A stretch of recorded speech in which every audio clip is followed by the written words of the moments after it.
আমাদের নবী হযরত মুহাম্মদ সাল্লাল্লাহু আলাইহি সাল্লামকে না সৃষ্টি করলে নাকি আল্লাহ তাআলা কোনো কিছু সৃষ্টি করতেন না। এটা কতটুকু সত্য? এরকম একটা হাদিস আছে, কিন্তু সেই হাদিসকে মুহাদ্দিসগণ, হাদিস বিশারদ, বিশ্লেষকগণ এই হাদিসকে জাল হাদিস হিসাবে চিহ্নিত করেছেন। এর সনদ বিশুদ্ধতার সূত্রে বর্ণিত নয়। লাউলা খলিকতু লামা খলিকাতিল আফলাক, নবী সাল্লাল্লাহু আলাইহি সাল্লাম যদি সৃষ্টি না হতেন আসমান জমিন সৃষ্টি হতো না। ভাইরা আমার, নবী সাল্লাল্লাহু আলাইহি সাল্লামের মর্যাদা বলার জন্য মিথ্যা হাদিস বলার কোনো দরকার নাই।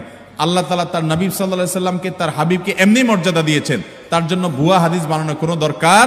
তিনি সকল নবী রাসূলদের মধ্যে শ্রেষ্ঠ, তাকে আল্লাহ মেরাজে ডেকে নিয়ে সম্মানিত করেছেন, তাকে আল্লাহ তাআলা কিয়ামতের ময়দানে হাউজে কাউসার দান করবেন, তার শাফাআত হবে সবচেয়ে বড় শাফাআত, শাফাআতে কুবরা। তাকে আল্লাহ তাআলা কত মর্যাদা দিয়েছেন, অতএব ভুয়া ভিত্তিহীন হাদিস বলার দরকার নেই।